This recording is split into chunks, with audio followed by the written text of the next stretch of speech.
Hi, this is Sebastian, and what's your name? Andy. Andy. My dad. I'm getting my sixth chemo? Seventh? Yeah, this is your sixth. Sixth chemo. Uh-huh. And we're planning to talk about Claire Wineland's book, A Breath I Take, Surviving and Thriving with Cystic Fibrosis. I figured out about Claire Wineland while I got a YouTube recommendation from YouTube. So that's how I figured out about her and her story. So yeah, because I never heard about her either, until you told me. So she did a pretty courageous young woman that wasn't she on TED Talk too? Yeah. Yeah, she's really inspiring. The whole major premise is to try to live normally, have a good attitude about your life despite your medical problems, and accept death. That's kind of what she's leaning towards, Yeah. And you can still do a lot of great things while you have a medical condition. So those are like the big major points. Yeah, I think I saw on YouTube about her, the documentary where she comes out and says, "I'm dying faster," the word faster, because all of us are dying at some point, but that whole idea that she's dying faster, I think that was kind of a pretty wise statement. And also this kind of, she was laughing about it in a way, wasn't she? A little bit. Yeah. Cool to me. It just looks kind of cool in the video. Mm-hmm.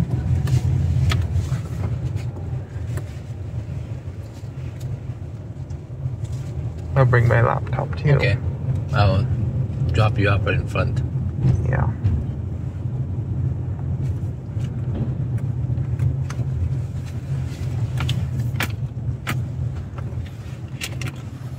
There you go. I'll see you when I get inside. We just got into the hospital like 10 minutes ago. I was reviewing my notes on my laptop on Claire Wineland's book. A breath I take.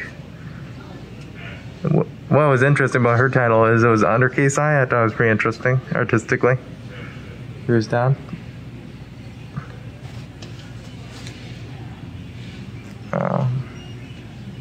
Yeah, you read my notes, so we know what we're going to talk about.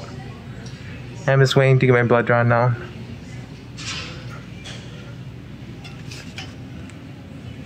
You want to say anything? Yeah, we're in for the labs to call out Sebastian's name. Yeah. That's it. We'll see you when we're in the chemo room. Or getting lunch, I don't know. See ya. Hi. I'm starting my chemo process. Yeah. I'm getting my pre-meds right now, but the key point of this video is to make a video about Claire Wineland's book, Breath I Take. I made a few notes and key points I like about the book. It's an excellent book. So look up Claire Wineland first on YouTube if you don't know about her. I highly recommend it. How do you spell the last name? The last name is Wineland. Wineland. It's like wine on a land. Wineland. Yeah. First key point is pity takes away the person's power. What's the name of the book? Breath I Take. Yeah. Surviving driving through cystic fibrosis. It's like the tagline of it. I see. Yeah. Yeah, pity takes away the person's power. Like, I think of it like what she means by that when I read it is when you feel bad for someone and like too much, you like suffocate them where you feel like they're powerless a little bit. It's quite annoying to people that could do stuff before, but now they can't, especially, people like that. But for her case, she was born with cystic fibrosis and spent 25% of her life in the hospital. So it's quite a bit different for her than me, because I just have stage 4 esophageal cancer, so it's a lot different. So any thoughts on that? Done? Well, yeah, because It's like a zoom in on you. she was born with that, right? Yeah. So when you say 25% of her life, that's like a lot of time. If you're 20 years old, that means you spent 5 years in a hospital. Yeah. Okay.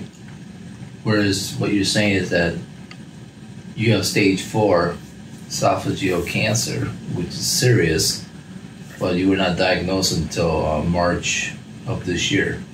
Mm-hmm. So that's what you're saying, right? Yeah. The second point is you can still do many powerful things even while you are having a very hard medical condition. So Claire Wineland, she had a surgery that didn't go that well, so she went to a coma, and she was in coma for a couple weeks, and she was on oscillators, and she had 1% survival rate, and she woke up happily. Amazing, yeah. And then she Does she describe this in her book? yeah, and her TED Talks, or Rubber Talks, and she made Claire's Place Foundation to help people with cystic fibrosis and to help support families during their hardships by providing money for food bills and things like that. So that's good. Third point I like is Claire's mental toolbox. It's like a toolbox where like a person with a medical condition is, like a mental toolbox where you have a whole bunch of experiences that no other person has from your medical condition that can help you with everyday life. Yeah. Does she's basically sharing her experiences of going through it and what made it easier for her, what things that made it easier for her, and what things made it hard? Is that the mental toolbox, or? No, she didn't even explain it that thoroughly Okay. when I read it, but that's what I thought she meant by it. Maybe she just kind of glimpsed over it a little bit. I see. Point 4. Everyone is dying, but I'm dying faster. That's what she said. I thought it was a good point. That's a pretty profound statement. Pretty kind of like, that's a pretty big thought. When you really think about it, it's true that everybody's dying, but dying faster, that says a lot. That's interesting. It's a different kind of a take. Yeah, like she kind of meant by it too when I'm reading it. Like if you read her book, that it doesn't really matter if you have good health if you don't do anything with your life. That's what her point is. But she's a highly motivated person, so people may think differently about that. She sounds like an amazing person. Yeah. Not everything in the hospital is bad. That means, like, for her and for me, especially, like, because I'm me, whatever, kind of selfish. I have good experiences with the nurses and doctors, so, yeah, it gives me, a safety net. Feels good that people support and back your medical condition, Yeah, like especially like when you say hospital, it's like everybody, from the parking attendant to the greeter at the door to the person, the CNA who moved the trash out of your room to the cooks. And it seems like everybody, right? Yeah, a nurse even gave me coffee with creamer, instant creamer, and sugar, and it tastes good. Yeah. They do a lot of things. 6, let go and let your doctors take care of you if you have no other choice. That means, like, if you're in such a bad medical state, like what Claire Wineland was going through during her coma, like she actually felt things, really bad things, like, because they couldn't pin her in anesthesia once because of, like, she was too weak to have anesthesia for, like, operation while she was in coma. So she felt everything. So, like, her mind was fighting over it, and she was seeing visions and stuff that's symbolic of what was happening. Like seeing Alaska and stuff while she wasn't even there. Things like that. And you just have to let the doctor, like, mentally, like, let go and not fight it. Just let the doctors take care of you while fully trusting them. So it's a lot easier done. if you get to that point. Okay, I have notes. Important notes I want to say because I wrote this. It's kind of complex. I have to read off my notes. This is like William James, The Varieties of Religious Experiences, but it's on YouTube. If you think if I'm talking about the YouTube creators that create cancer content, videos about their medical conditions, cystic fibrosis, cancer, like what I'm doing, and other channels I've been talking to, that's really a powerful thing. So it's like sharing experiences that has never been like this before. If you think about numerically, not that many people talk about their medical conditions. It could be many reasons why for this. So we are doing a very powerful thing that is statistically rare compared to the population with a working smartphone and data plan. Yeah, with all the people in the world with like a very good smartphone like now and a working data plan that can upload videos on YouTube and stuff, not that many people are sharing the medical condition still, statistically, like numerically, like not that many people. So it's a very powerful thing, like what's happening right now on YouTube when people are sharing this. And I think the medical professionals should be looking into this a lot more. And the colleges, what do you think? You're talking about the like whoever YouTube creators creating this type of medical condition content, like about their cancer and stuff, cancer stories. So maybe medical schools should have a class just looking at YouTube of various patients. Yeah. Huh? It's not like the movies or the media talk about medical conditions and make it into a bleed and read story. We are actually powerful people, not just a bleed and read story. What I mean by that is like the media feels like they put people in in a place where they kind of look weak and make it look so scary and stuff when it's not really like that.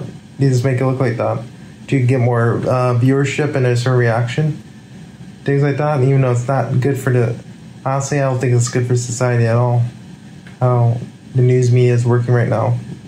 I'm quite disappointed in the news media for how they act and their conscious decisions to make bleed and read stories about medical conditions and everything else. So yeah, I want to make that point too. That we're actually very powerful, not what the media says, like the movies and stuff. Very disappointing movies too. Talk about medical conditions, really not like that. So we are making a huge difference, and I want to thank everyone for making content on YouTube, videos on YouTube about their medical conditions, and also the people I met on YouTube and talked to. And sharing your personal experiences when they're vulnerable, Mm-hmm. And that's pretty brave. Yeah, that's about everything, and we can talk about a few extra things if you want. You have anything else to say? Well, I think there's some famous people that had cancer, like Steve Jobs. He had cancer, but you don't see that much information about his experiences. I mean, he created the Apple, contributed so much.